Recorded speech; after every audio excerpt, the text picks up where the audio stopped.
Salut les amis, j'espère que vous allez bien et que vous vous portez à merveille, vous et vos proches.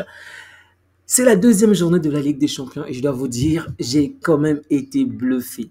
Bluffé par certains résultats, bluffé par certaines rencontres. Je m'y attendais pas. Évidemment, vous avez certainement compris que je ne parlais pas du match du Real de Madrid contre Kairat, ça c'était évident. Mais il y a certains matchs qui m'ont quand même étonné.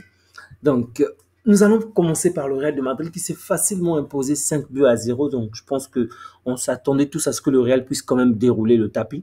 Il fallait, on va dire, se remonter le moral par rapport à la grande défaite face à l'Atlético de Madrid. Donc, c'était vraiment vital pour eux de se, quand même, d'avoir l'orgueil de champion et de prendre ce match vraiment au sérieux. Donc c'est normal que le Real puisse s'imposer 5 buts à 0. Ça ne m'a vraiment pas étonné. Mais je dois quand même avouer que le match de Marseille, par contre, j'ai quand même été bluffé. Je savais que Marseille est dans une meilleure forme, une très bonne forme. D'ailleurs, Marseille a battu le Paris. Marseille aurait pu battre le Real, s'il n'y avait pas le soutien de l'arbitre. Donc, voir Marseille battre Ajax, je ne vais pas vous mentir, ça ne m'a pas vraiment étonné. Mais je m'y attendais pas que Marseille marque autant de buts, 4 buts face à l'Ajax. Alors ça, c'est choquant.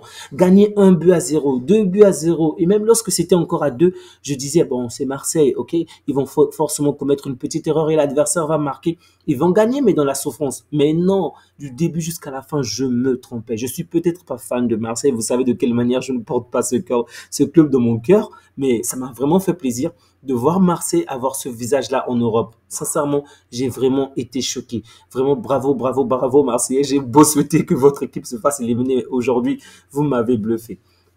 Ensuite, il y a Chelsea contre Benfica. Je ne sais pas ce que les Blues ont, mais ils deviennent vraiment des amis du carton rouge. Déjà, le match passé pendant le week-end, ils ont pris un carton rouge. Bon, après, je crois qu'ils avaient finalement perdu 3 buts à 1, si je me souviens bien.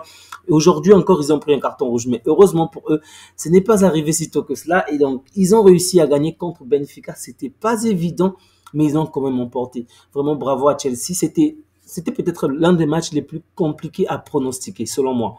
C'était vraiment pas évident de pronostiquer ce match-ci. Bon, par force contre le Bayern, on savait tous que le Bayern devait dérouler, que le Bayern devait marquer, que le Bayern devait gagner avec un immense score. Donc, c'est pas choquant. Le Bayern s'est imposé 5 buts à 1. Bravo, bravo, bravo, Bavarois. Et comme toujours, Harry Kane, c'est le bourreau. Harry Kane, c'est constamment le bourreau des clubs et il a encore fait le travail qu'il fallait. Bravo à lui. Donc, c'était quand même, on va dire, une victoire assez attendue. Ce n'est pas une grande surprise. Lorsque je vois Lookman, je me dis, mince, on aurait pu tenter Lookman. On aurait pu tenter Lookman. Malheureusement, ça ne s'est pas fait. Bravo, bravo, bravo à l'équipe d'Atalanta qui s'est imposée face à l'équipe de Bruges. Donc, on va dire, on va les souhaiter les meilleurs pour la suite. Bon, c'est pas non plus étonnant par rapport à Bruges, même si un score de parité également ne m'aurait pas choqué. L'Inter de Milan contre Prague, là également, on va dire que c'est un score auquel on s'est attendu quand même parce que il y a un immense fossé entre les deux clubs. Et donc, c'était plutôt évident que l'Inter devait l'emporter. Je m'attendais peut-être même à un score un peu plus large, mais avec au moins un but de la part de Braga. Mais comme toujours, la défense interiste a tenu bon et bientôt ils vont nous faire passer toute une phase de poule, toute une phase régulière en prenant un ou deux buts. Cette équipe est saoulante parfois. Elle marque, mais elle empêche les adversaires de marquer. Donc, toujours solide défensivement. Bravo aux interistes. Tottenham contre Bodo. Comment ça se fait que Tottenham a fait un match nul? Et en plus, ils ont failli perdre le match. C'est à la fin du match seulement que Tottenham a réussi à marquer le deuxième but. Mais c'est choquant. Depuis quand Tottenham peut faire ce genre de choses? Contre Bodo, ça n'a aucun sens. Souvenez-vous de ce Tottenham qui a... Oh mince, ce Tottenham qui a failli battre le Paris Saint-Germain il y a pas quelques... il y a même pas quelques semaines en fait. Du moins, il y a quelques semaines de cela. Et c'est ce Tottenham-là qui a failli perdre cette deuxième journée. Mince, mais les clubs anglais, vraiment. Bref, Tottenham a heureusement sauvé la face des clubs anglais. Ils ont fait un match nul, mais c'était quand même compliqué. Au final, on va dire qu'ils ont décroché un point. Bon, il n'y a pas grand-chose à dire, c'est quand même décevant. Je pense que le coach de Tottenham est encore sur la sellette et s'il avait perdu ce match, il aurait pu être viré. Mais bon, on va dire que il a encore du sourcil et j'espère pour lui qu'il va vraiment se ressaisir et faire le nécessaire pour les prochains matchs. Donc, le match de Tottenham m'a quand même déçu. J'espérais plus de la part de Tottenham. Galatasaray contre Liverpool. Alors ça, c'était étonnant. c'est peut-être ma deuxième surprise de la soirée, non, ma première surprise de la soirée, Galatasaray contre Liverpool, que Liverpool puisse s'incliner 1 but à 0. Non, je comprends que c'est à l'extérieur, mais quand même, c'est pas possible. Liverpool, à lui tout seul, a dépensé plus d'argent que le Barça, l'Atlético et pas mal de clubs en Espagne. Liverpool a dépensé des sommes immenses. C'est pour ce genre de performance. Sérieusement? Non. Non, non, non, non. Un seul but et vous n'arrivez même pas à le rattraper. Je suis vraiment, alors là, je vous dis, déçu de Liverpool parce que Liverpool a dépensé énormément d'argent et c'est Osimhen. C'est vrai que vous allez dire que c'est un penalty. C'est vrai que Liverpool s'est procuré beaucoup plus d'opportunités. Mais regardez le nombre de tirs cadrés. C'était décevant. La possession, oui, mais lorsqu'elle ne sert à rien, c'est décevant. Tout cet argent, toutes ces sommes pour ça, c'est vrai. La phase régulière n'est pas encore terminée. Les choses peuvent complètement être chamboulées, mais je ne peux pas vous mentir. Lorsque je vois des clubs comme le Barça, même le Paris Saint-Germain qui n'a pas énormément recruté cette saison, bien évidemment, ils l'ont fait des saisons précédentes. Lorsque je vois certains clubs qui n'ont pas énormément recruté, qui font le nécessaire contre des grands et que Liverpool fasse ce genre de performance, je suis stomaqué. Vraiment, je suis choqué. Bref, je sais qu'ils vont se ressaisir, je sais qu'ils vont revenir plus fort et qu'ils vont certainement taper le prochain adversaire. Donc, je ne peux que souhaiter le meilleur pour les hommes d'Arnaud Slot pour la suite.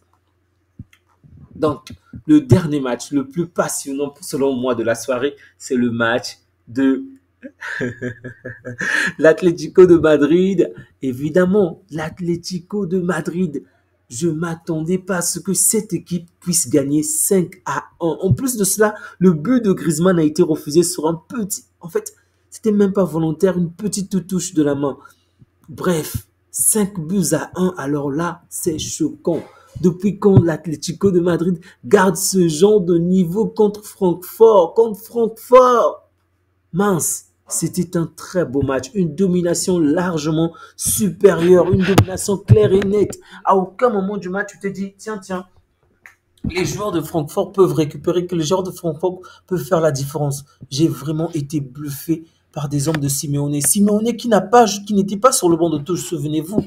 La fois dernière, il avait montré un doigt d'honneur aux supporters. Du coup, il était dans les gradins. Et même dans les gradins, alors parce que je n'ai pas trouvé la bonne image des amis, sinon je vous l'aurais montré. Même dans les gradins, alors que son équipe mène largement. Mais le mec est tellement chaud. Il est là, il est à fond. On a l'impression qu'il est dans le terrain. Vraiment, Simeone est fort. Simeone est un homme passionné. Et on l'a également vu de la part de son jeune joueur, de son fils également. C'était très très beau à jouer. Vraiment, je vais prendre plus de temps pour parler de ce match parce que j'ai vraiment aimé la première minute à la dernière minute. Oblak n'a pas énormément été mis en danger. L'Anglais a été rassurant vraiment. Le Normand, il a fait un très bon match. Il est même buteur encore une fois aujourd'hui. Laurenti a fait un bon match, même s'il y a des moments où je pensais que c'était pas nécessaire qu'il aille contester. Ruggeri, je ne sais pas si c'est comme ça que ça se prononce, également fait un bon match. En fait, dans l'ensemble, les joueurs de l'Atlético ont fait un match de patron, vraiment de patron. Ils étaient rassurants en défense, rassurants au milieu, rassurants en attaque. À un moment, je me suis dit, tiens, mais ça c'est quelle philosophie là? Depuis quand Simeone, après avoir mis plus de 2 buts, 3 buts, tient aussi le coup? Contre le Real, je pouvais le comprendre, il y a une certaine rivalité, une certaine colère. L'historique entre le Real et l'Atlético, ok, je peux comprendre que l'Atlético veut encore et encore marquer, surtout lorsque tu sais que cette équipe madrilène boite encore et encore. Mais contre un autre adversaire en Ligue des Champions, tu mènes 2 voire 3 buts d'écart. Tu continues à vouloir marquer. J'étais choqué par la mentalité de ces joueurs. Et là, je me dis, mince, l'Atlético également dépensé quand même des sommes importantes. Il va falloir que Simeone puisse avoir de meilleurs résultats parce que jusque-là, il fait du très bon travail, mais j'espère pour lui et même pour son club que non seulement en Ligue des Champions, que même en local, même en Espagne, ils vont avoir de meilleurs résultats. Vraiment. Parce que cette équipe est effrayante. Elle est vraiment effrayante. Je ne vais pas vous mentir, en ce moment, pour le Barça, je le dis bien pour le Barça, je dis aujourd'hui on est le 20, on est le 30, mardi 30, je ne vais pas vous mentir, je pense qu'il est plus dangereux pour nous d'affronter l'Atlético de Madrid que même le Real. vraiment que même leur... Et je ne le dis pas juste parce qu'ils ont gagné 5 buts à 1, mais regardez la mentalité que cette équipe a. Ils mènent 5 buts à 1, mais jusqu'à la fin, ils pressent, ils vont jusqu'au bout, ils se procurent des occasions alors que Griezmann, Alvarez ne sont même plus sur le terrain, Simeone ne sont plus sur le terrain, Raspadori ne sont plus sur le terrain, Sorloth n'est même pas là. Ils ont pressé encore et encore. Mais ils sont chiants, vraiment, ils sont chiants. Sincèrement, j'ai vraiment aimé. Alors là, j'ai aimé le match de l'Atlético du début jusqu'à la fin du match. Et lorsque je regarde Alvarez jouer, je me dis, mince, il est tellement important pour ce club que c'est évident qu'on ne pourra pas le récupérer la saison prochaine. C'est vrai que j'entends des choses concernant la Porta, c'est notre priorité pour la saison prochaine, mais on va pas se mentir, nous n'aurons pas les moyens pour l'acheter parce que l'Atlético ne va pas le laisser partir. La manière dont il est si bien dans ce club, la manière dont il est traité, regardez de quelle manière on célèbre même ses buts. Je vois mal Alvarez vraiment ne pas être fidèle à ce club. À la limite, après 2, 3 saisons où il va peut-être subir de grandes déceptions dans des championnats importants, il peut vouloir partir.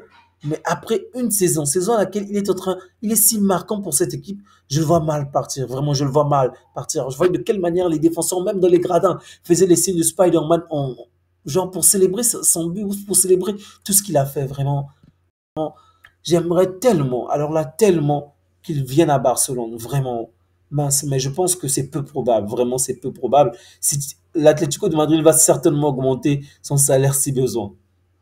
Les amis, on va s'arrêter là pour la soirée, mais je pense que j'ai peut-être pas assez parlé de Simeone, mais c'est également un monstre, vraiment, Simeone. Le fils de Simeone est un monstre. Le mec ne se lâche point. C'est un chien vraiment enragé. Il presse, il marque, il dribble, même si je pense que pour la finition, ça reste encore à désirer, mais il peut encore s'améliorer pour la finition, mais il est vraiment fort. Il est vraiment fort. Juliano Simeone est très fort. Les amis, prenez bien soin de vous ainsi que des vôtres et que Dieu vous garde. On se dit à bientôt pour le grand match du Barça contre le Paris Saint-Germain demain. Au revoir.